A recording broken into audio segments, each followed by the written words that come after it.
ಏನು ಜಾಸ್ತಿ ಮಾತನಾಡಬೇಕಾಗಿಲ್ಲ. ಯಾಕೆ ಕೇಳಿದ್ರೆ ಇಲ್ಲಿ ಹುಟ್ಟೂರಿನ ಮಗನೇ ಅಂತ ಹೇಳ್ಬೋದು.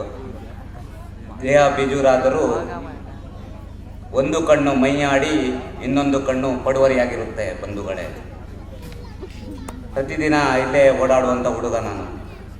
ಮಹಾಸತಿ ಫ್ರೆಂಡ್ಸ್ 12ನೇ ವರ್ಷದ ವಾರ್ಷಿಕೋತ್ಸವ ನಡೀತಾ ಇರೋದು ತುಂಬ ಸಂತೋಷದ ವಿಚಾರ.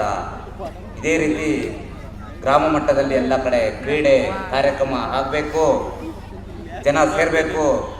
ಇವತ್ತು ಯುವಕರಿಗೆ ಒಂದು ಕ್ರೀಡೆ ಬಗ್ಗೆ, ಇದು ಕಬಡ್ಡಿ ಅನ್ನೋದು ಗ್ರಾಮೀಣ ಕ್ರೀಡೆ. 400 ವರ್ಷಗಳ ಇತಿಹಾಸ ಇದೆ ಕ್ರೀಡೆಗೆ. ಇಂಥ ಕ್ರೀಡೆ ಇದ್ರ ಬಗ್ಗೆ ತಿಳಿದುಕೊಳ್ಬೇಕು.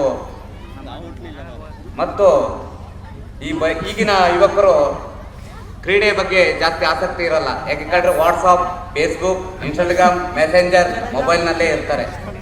ಕ್ರೀಡೆ ಇದನ್ನ ವ್ಯಾಯಾಮನೂ ಸಹ ಆಗುತ್ತೆ ಮತ್ತು ಕ್ರೀಡೆಯಿಂದ ಸಾಕಷ್ಟು ತಿಳಿದುಕೊಳ್ಳುವಂಥದ್ದಿದೆ. ಈಗ ಸಮಯ ಕಡಿಮೆ ಇದೆ, ತಿಳಿದುಕೊಳ್ಳುವುದು ಸಾಕಷ್ಟಿದೆ.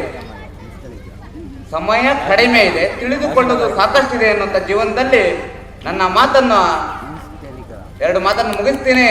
ಜೈ ಹಿಂದ್, ಜೈ ಕರ್ನಾಟಕ ಅನ್ನುತ್ತಾ ನನ್ನ ಮಾತನ್ನು ಮುಗಿಸ್ತೇನೆ.